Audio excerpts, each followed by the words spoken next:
बिंदु संयुक्तं नित्यं ध्यायन्ति योगिना कामदं मोक्षदं चैव ओंकाराय नमो नमः।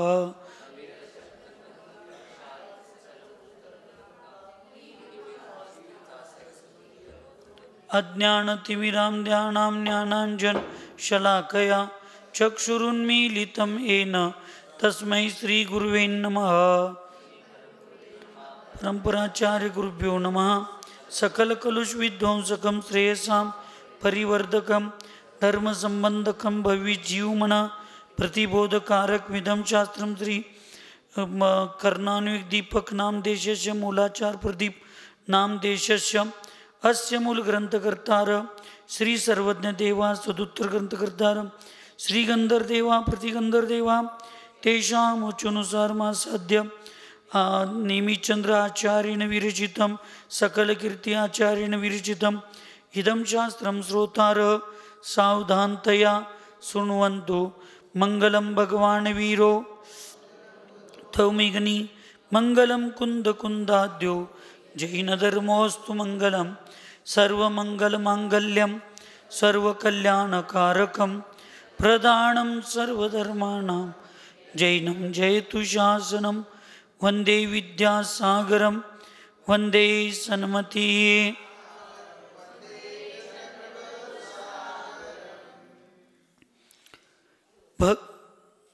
भक्त्या प्रणम्य वीरं सर्वज्ञं सर्वजन्तु हितदक्षं कर्णानुयोगदीपं कुर्वे स्वान्तस्तमो विधार्तार्थं।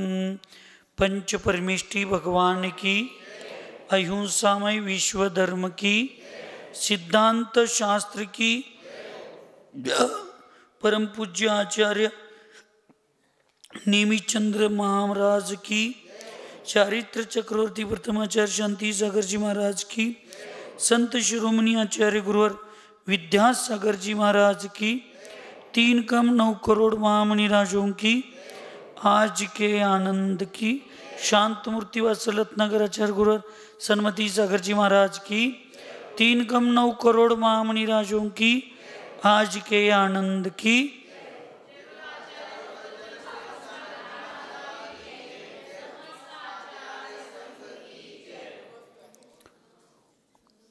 कर्णान्विक दीपक या महान ग्रंथामध्ये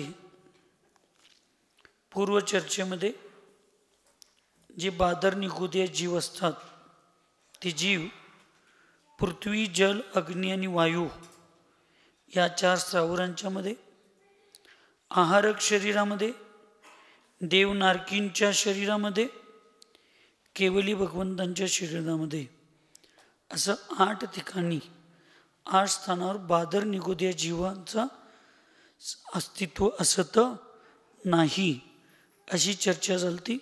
आणि स्थावरकायिक आणि त्रयजैक जीवांचा आकार कसा असतो तर सांगितलं होतं की पृथ्वीकायिक पासून वायुकायिक पर्यंत आकार म्हणजे मसूर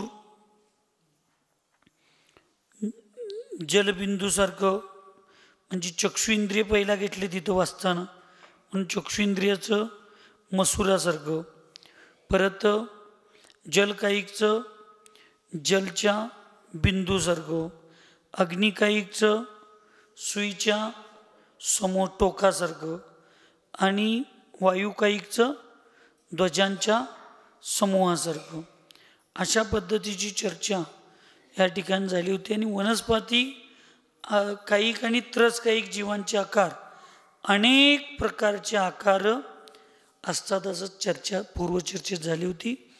आज बघायचं आहे स्थावर कायिक जीवों की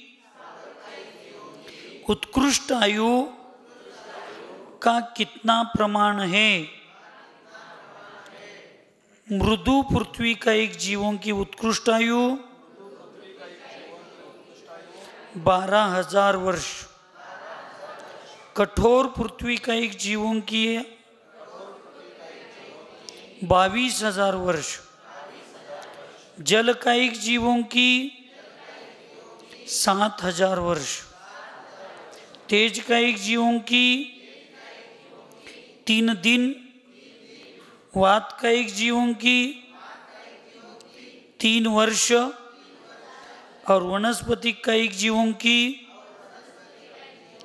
उत्कृष्ट आयु 10,000 वर्ष प्रमाणे।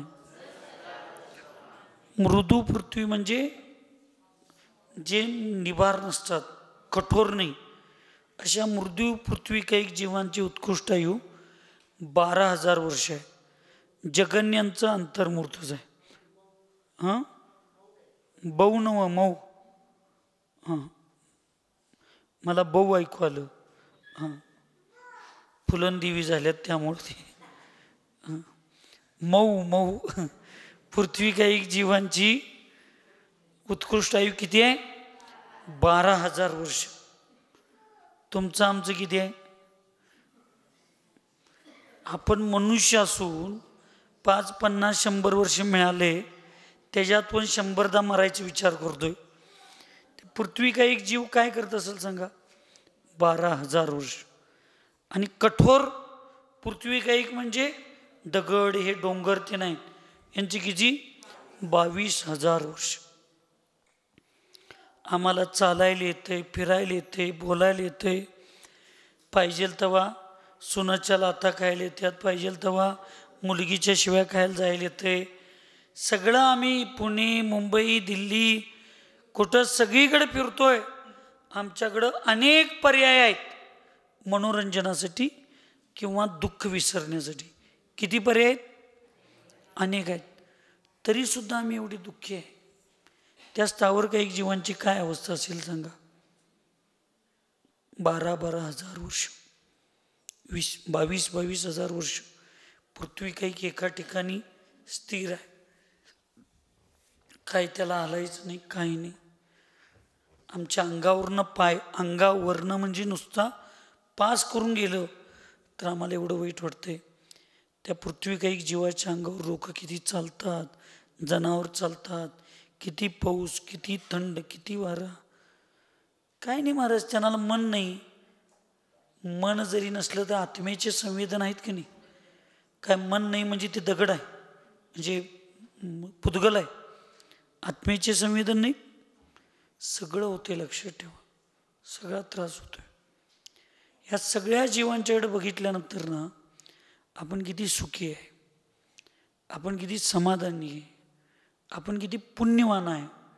आपल्याला एवढं सगळं मिळालंय, थोडं थोडं संकट येतात तरी लोक आत्महत्या, व्यसन, दुराचार, अनीती या सगळ्याचा उपयोग करतात.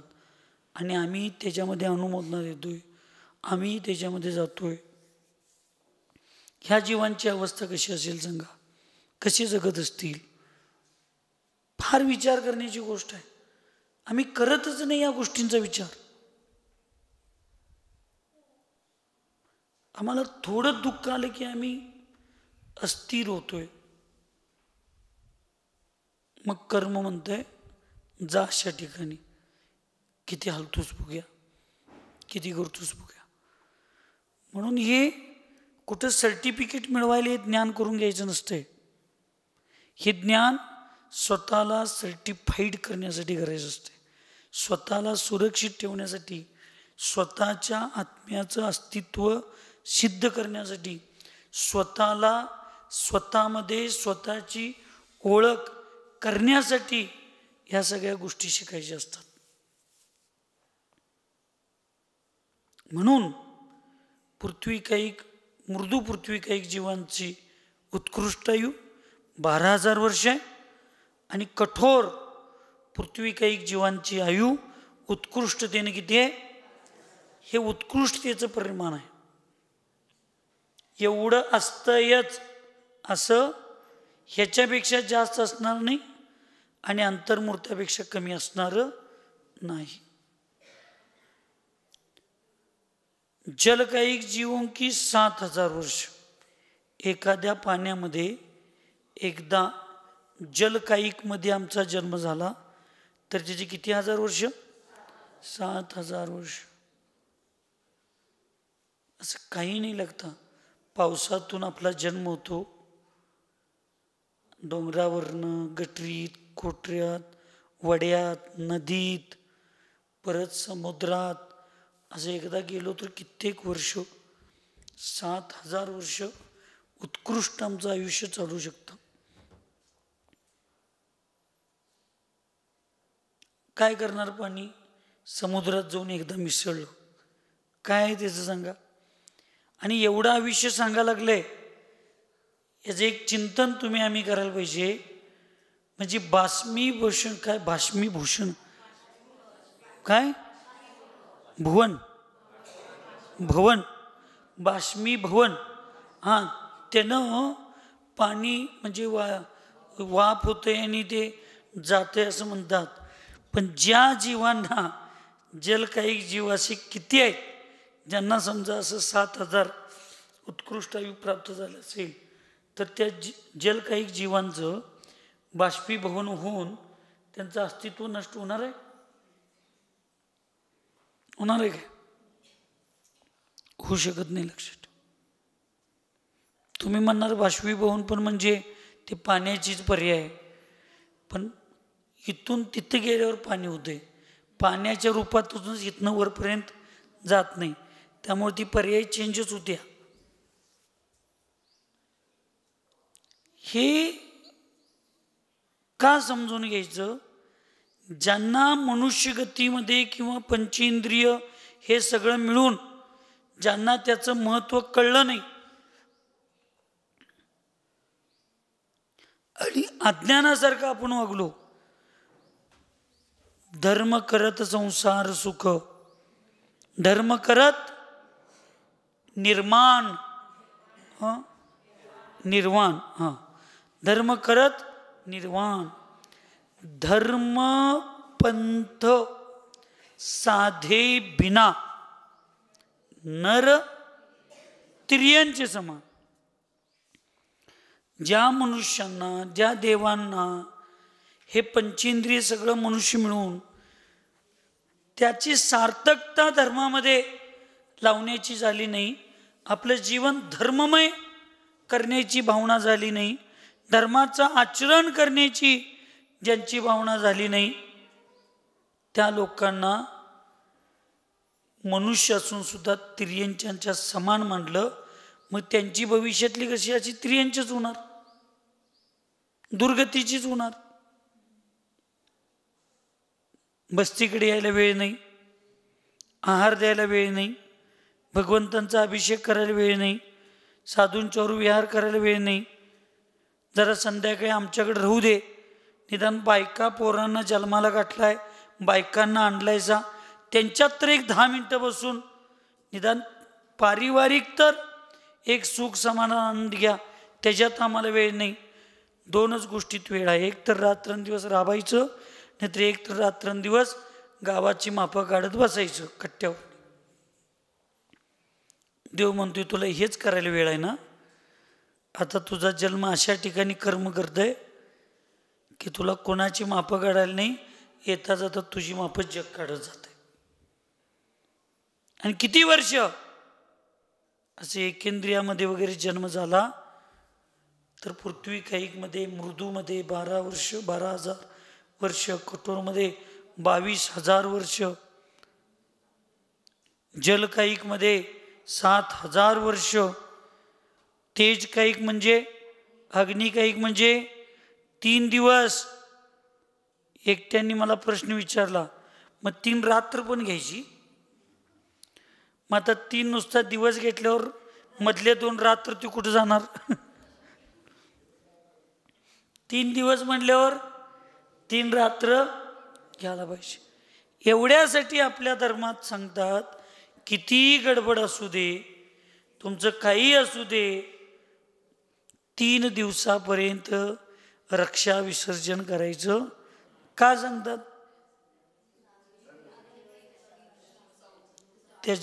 त्या अग्निकायिक जीव तिथून निघून जातात आणि मग हिंसेचं प्रमाण मिळत होत नाही. निदान आता जगाचं काय का करणार, निदान प्रतिमाधारी महाव्रतींचं तरी हे कळायला पाहिजे. म्हणून तुम्ही तुमच्या मृत्यूपत्रात तसं लिहा, जे प्रतिमाधारी ते नाहीतर एकदा रेकॉर्डिंग करून घराला सांगा, घरातल्यांना माझं 3 दिवसानंतर रक्षा विसर्जन करा, माझ्या मृत्यूनंतर दिवसाच माझे अंतिम संस्कार करा, रात्री करू नका. आणि त्यातनं पण माझ्या घरातले नाही ऐकले तर माझ्या अंतिम संस्काराला कोण येऊ नका, माझ्या रक्षा विसर्जनला कोण येऊ नका, नाहीतर त्याच्या पापाचे भागीदार तुम्ही सगळे उचिला. कुठं ते एवढे मोठी विष्णूची दाहकता असते, पाणी गाळून त्याला शांत केलं जाते. बिन गाळलेले 10-20 घागऱ्या बादल्या पाणी आणून त्याच्यावर मारतोय. कसं ते बुसबुड बुडबुड बुडबुड कसं बुडबुड येत असतात. एका ठेंबामध्ये 36,450 जीव आहेत हे विज्ञान सांगतं. जैन धर्म असंख्यात जीवांचं प्रमाण देतं. असे किती पाणी आम्ही त्या विष्णूमध्ये टाकतो, किती त्यात असणाऱ्या त्रस्कायिक जीवांची आम्ही हिंसा करतो. आणि दुसऱ्या त्यावेळेला कावळा शिवायला पाहिजे म्हणून त्याच्या आत्म्याची शांती व्हायला. एवढ्या जीवांना तडफोडून मारायला निमित्त तुम्ही लोक झाला. कसं त्या आत्म्याला शांती मिळणार? असं काहीही नसते. ह्या सगळ्या अंधश्रद्धा आहेत. काय आमच्या भावना? आमचा घरातला मेलेला जीव कावळ्याच्या रूपात येऊन त्याला आवडती वस्तू शिवतोय म्हणजे मग सगळीच कावळं व्हायला लागल्यावर मग स्वर्गात कोण जा? आता प्रत्येक माणूस मेल्यावर काय व्हायला पाहिजे? कावळाच व्हायला पाहिजे. आणि काल मेलाय तुझ्या घरातला जीव आणि 10 वर्षाच्या पूर्वीचा कावळा शिवा लागलाय, तरी पण आमची अंधश्रद्धा की काल आमच्या घरातला मेलेला जीव कावळ्याच्या रूपात येऊन त्याला पाहिजे ती आवडती वस्तू घेऊन गेला की तो समाधानानं गेला म्हणून. म्हणजे ही एक बारक्या मुलाला तरी विज्ञानाच्या रूपातून किंवा एक धर्माच्या रूपातून तर पटणारी गोष्ट आहे का? अहो, झाड लावलं तरी किती जरी कलमाचं तुम्ही औषध दिला तरी 6 महिने फळ लागायला लागते. आता 10-12 तासात कसा काय तो कावळा एवढा मोठा होतोय? आणि किती कावळे येऊन घेऊन जातात. मग किती रूपात गेला आमच्या घरातला माणूस? मी कुणाची चेष्टा करत नाही, मी कधी निंदात्मक बोलत नाही, मी चेष्टा करत नाही. एक प्रॅक्टिकली किती आम्ही मोठ्या अंधश्रद्धेमध्ये जगतोय आणि त्याला जैन धर्माची लोक सुद्धा बळी पडतात. जिवंत असताना आईबाप पाणी पाणी पाणी म्हणून मरतात आणि मेल्यावर इनामदार अमेरिकेतनं येतोय, दुबईतनं येतोय आणि मेलेल्या मड्याला तोंड उघडून त्याच्यात पाणी कापडानं पिळतोय. जिवंत असताना बघायचं नाही आणि मेल्यावर आईबापाच्या तोंडात पाणी घालायचं. कुठली पद्धत आहे सांगा? मेलेलं प्रेत पाणी पिते? या सगळ्या अंधश्रद्धेच्या आहारी आम्ही डवळ्यापाशी पवळ्या बांधला, वाण नाही पण गुण लागला. आमच्या जैनांच्या सुद्धा हे संस्कार परंपरेचे व्हायला लागलेत. पण या सगळ्या अंधश्रद्धा आहेत. काही नाही. एक माणूस समाजातला माझ्या डोळ्यानं बघितलेली गोष्ट आहे. समाजात मान प्रतिष्ठा सन्मान सगळी होती. तो रात्री चोरून घरात दारू पिणार. म्हणजे घरातल्यांना तेवढंच माहीत होतं. त्याची आवडती एक ब्रँडची दारू पिणार तो. पण गावाला 30-35 वर्षात कधीही कळलं नाही. म्हणजे तो एवढा चांगला पण होता. पण ते मेल्यावर कावळा शिवणा लवकर. मग त्यांच्या घरातली लोक दारू आणून ठेवली तिथं, तरी पण कावळा आला नाही.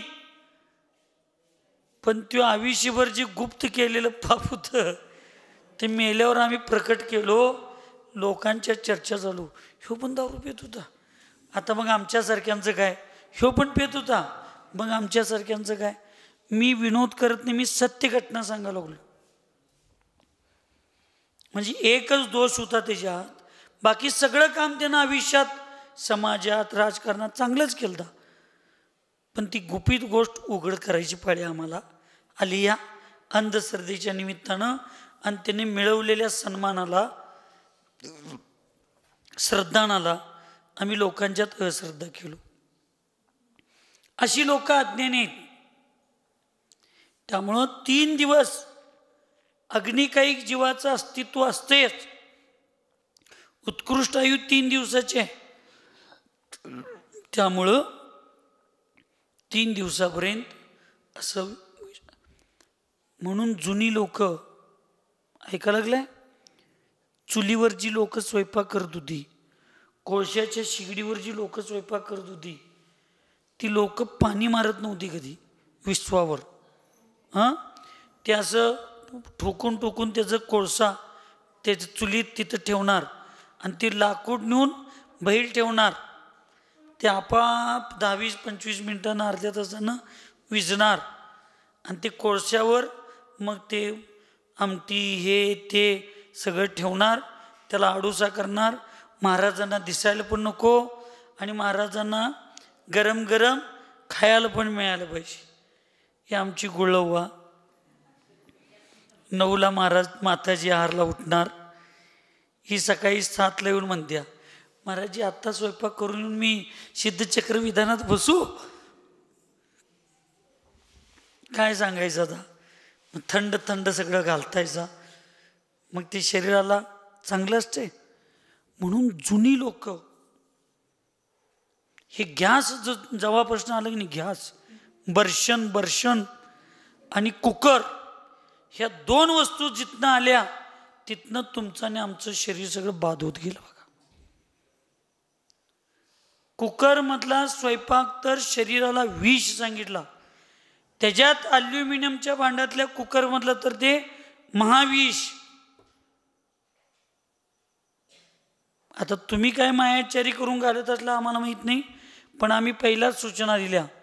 आम्हाला भात नाही घातला तर चालतंय, आम्हाला भाजी नाही घातला तर चालतंय, एकच घाला, खरं पातेल्यातलं घाला. कुकरमध्ये कुठल्या वस्तू शिजवू नका असं आम्ही पहिला सांगितलोय. आणि कोथरीवाले अत्यंत धार्मिक लोक आहेत. त्यामुळं जगासाठी जरी विश्वास पानिपतच्या लढाईत मेला असला, गुरुजी, जगासाठी जरी विश्वास पानिपतच्या लढाईत मेला असला तर अजून कोथरीवाल्यांचा विश्वास चंद्रपूर सागरांच्या हृदयात कुठंतरी शिल्लक आहे. त्याला परत इथं मारू नका. आता परत तो विश्वास मिळाला तर परत त्याला जिवंत करायचं अवघड होईल. घालू नका साधूंना कुकरचा हार. प्रामाणिकपणे सांगा. तुम्हाला जर डॉक्टरांनी सांगितलं तुम्हाला जर एक 5 वर्ष आयुष्य जास्त पाहिजे असलं तर इथनं पुढं कोळशाच्या शिगडीवरचा स्वयंपाक खावा.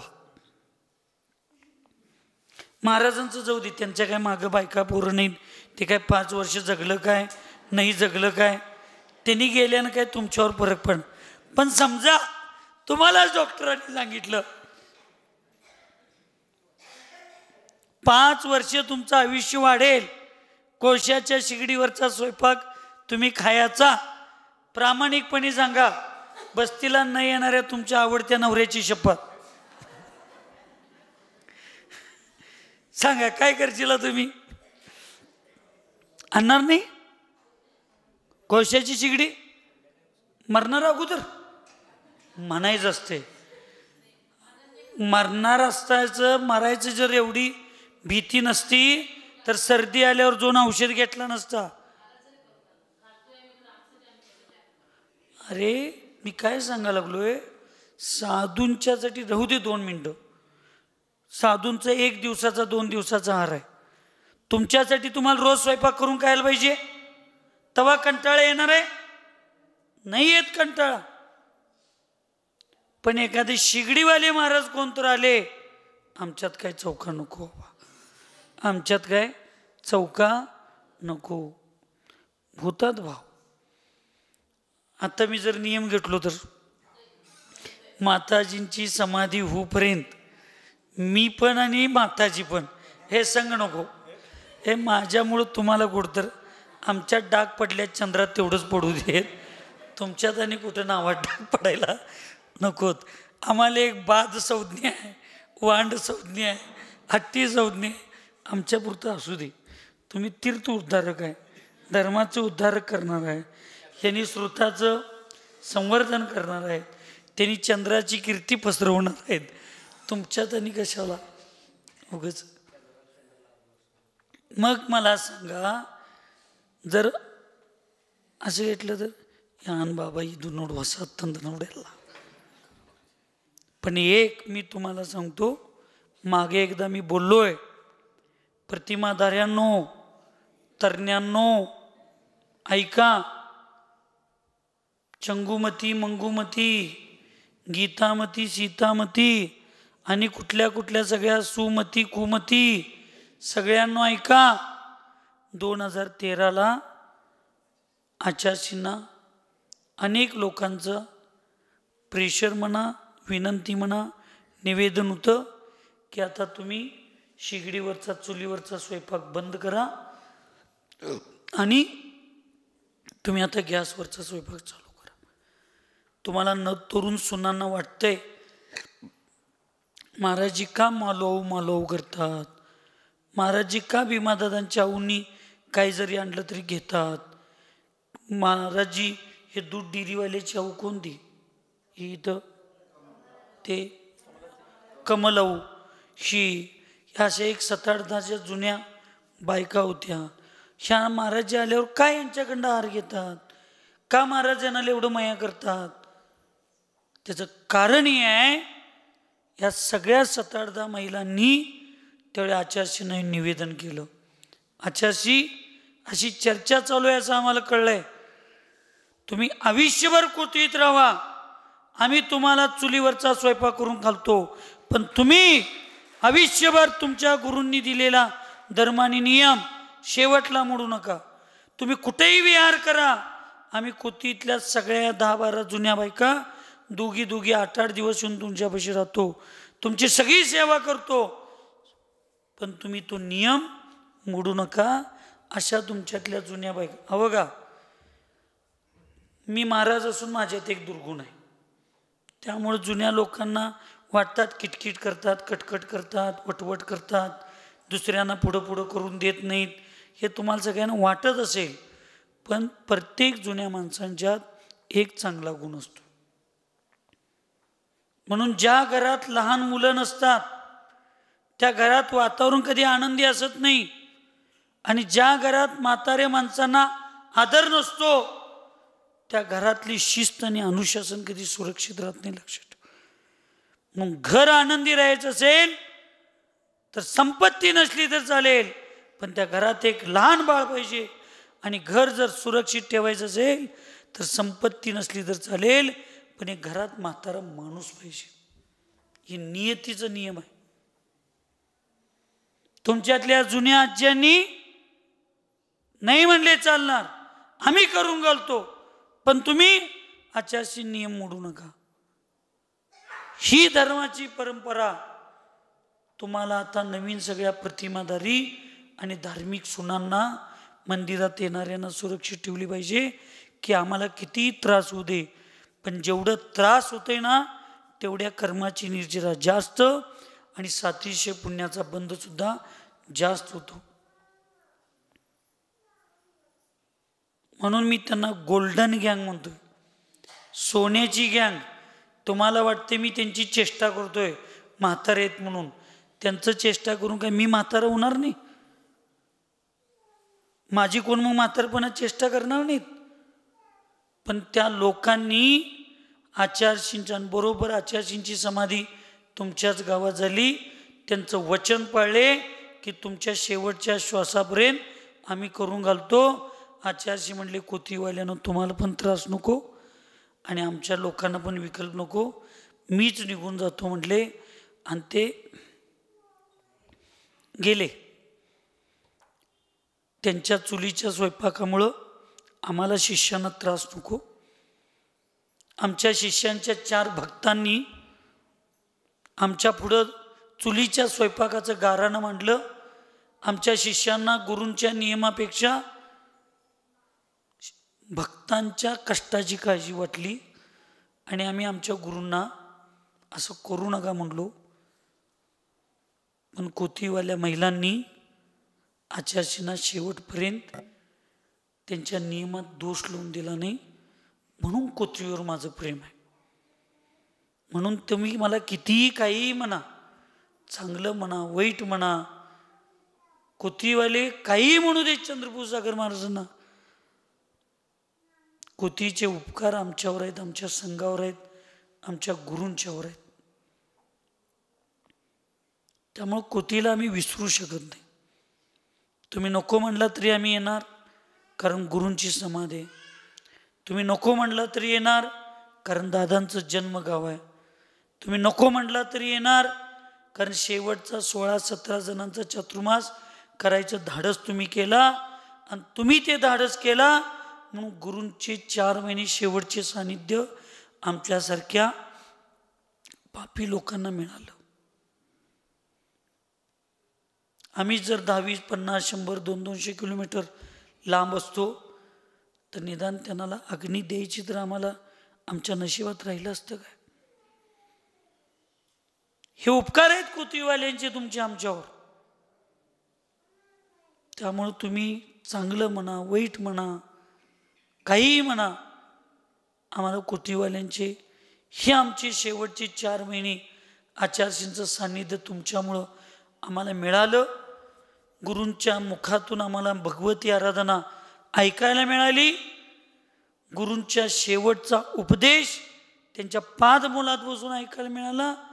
आणि गुरूंचं हे सगळं पुण्यवान शिष्यांचं आणि भक्तांचं काम आहे, लक्षात ठेवा. करोडो रुपये आहेत, पण मुलगा दुबईत आहे, अमेरिकेत आहे, परदेशात, आणि आईबाप इथं मेलेत आणि त्याला येऊपर्यंत त्यांना फ्रीजमध्ये ठेवायची वेळ आहे. काय उपयोग आहे? आईवडिलांच्या मरतेवेळी आणि गुरूंच्या समाधीच्या वेळेला जे शिष्य असतात, जी मुलं असतात, ते भाग्यशाली, पुण्यशाली असतात आणि तेच त्यांच्या प्रामाणिक सेवेचं फळ, त्यांची व्यवस्था असते. म्हणून तुम्ही हे सगळं, मी तुम्हाला एवढं कोथीवाल्यांना एवढं अंतरंगातनं समजावून सांगायचं कारण एकच आहे, कारण तुम्ही एवढे, तुमची जुनी लोक एवढे चांगल्या पद्धतीनं धर्माचं संरक्षण केले. म्हणून सहजतेनं, सोप्या पद्धतीनं करता येईल तेवढा धर्म करू नका. जो धर्म सरळ आहे, चांगला आहे, त्याच्यासाठी किती पण कष्ट करायला लागू देत, ते कष्ट घ्या. म्हणून अग्निकाईकची 3 दिवस आणि 3 रात्र अशी उत्कृष्ट तिथी असते. वातकायिक म्हणजे वायुकायिक जीवांची 3000 वर्ष. किती? 3000 वर्ष. तुम्ही ह्याच्यावरनं सुद्धा सहजतेनं घेऊ शकता. वायुकायिक जीव एका ठिकाणी असे स्थिर असतोय, त्यांचा स्कंद समूह. तुम्ही म्हणणार स्थिर नाही, मग स्थावर का म्हटलं? जे स्थिर असतात ते स्थावरकायिक जीव आहेत. मग वायू स्थिर नसतो, मग त्याला स्थावरकायिक का म्हटलं? एक जो वायुकायिक जीव आहे, एक, तो कधीही हलनचलन करत नाही. पण अनेक वायुकायिक जीवांचा जो ग्रुप बनतो, समूह बनतो, तो समूह असं म्हणजे प्रवाहित होतो. ही वारा दिसतो, हे दिसतो, तो एक अग्निकायिक जीव नाही, अनेक अग्निकायिक जीवांचा काय तो वायुकायिक, सॉरी, एक वायुकायिक जीव नव्हे, तो अनेक वायुकायिक जीवांचा तो काय समूह आहे. आज सहज विचार करा, ते एका ठिकाणी थांबणार नाहीत. आणि वायुकायिक जीवाची उत्कृष्ट स्थिती किती आहे? आता 3000 वर्ष एक वायुकायिक जीव सातत्यानं प्रवाहित होत गेला तर किती लांबपर्यंत जाईल? तो जाईल का नाही? 3000 वर्षाच्या मग मला सांगा, ही पृथ्वी किती मोठी आहे, हे विश्व किती मोठं आहे.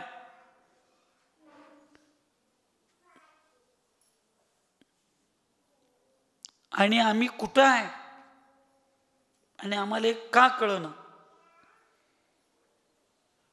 सुईची टोक नव्हे, त्या टोकाचे असंख्यात भाग केले तरी कोथळी आणि कोथळीतलं अस्तित्व आमचं सुरक्षित असणार. ह्याच्यापेक्षा मोठं विश्व आहे.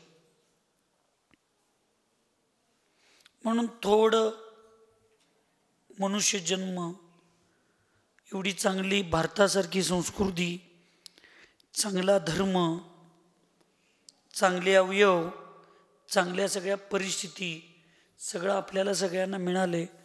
त्याचा उपयोग चांगल्या पद्धतीनं सगळ्यांनी आपण काय केला पाहिजे, करून घेतला पाहिजे. वनस्पती काही जीवांची उत्कृष्ट स्थिती किती आहे, 10,000 वर्ष. किती हजार वर्ष, 10,000 वर्ष. ही वनस्पती काही जीवांची उत्कृष्ट स्थिती आहे. म्हणून या ठिकाणी आपल्याला ह्या सगळ्या गोष्टी लक्षात ठेवून आपल्याला या सगळ्याचं अस्तित्व, म्हणजेच त्या ठिकाणी आम्हाला ह्या सगळ्यांच्या अस्तित्वाबरोबर आमच्या अस्तित्वाची परीक्षासुद्धा चिंतन केलं पाहिजे. आणि त्या चिंतनातून मग कळेल की एक झाड 10,000 वर्ष एका ठिकाणी राहून स्वतःचं जीवन जगतं. येणाऱ्या जाणाऱ्याला सावली दिलं, येणाऱ्या जाणाऱ्यांना खायला फळं दिलं,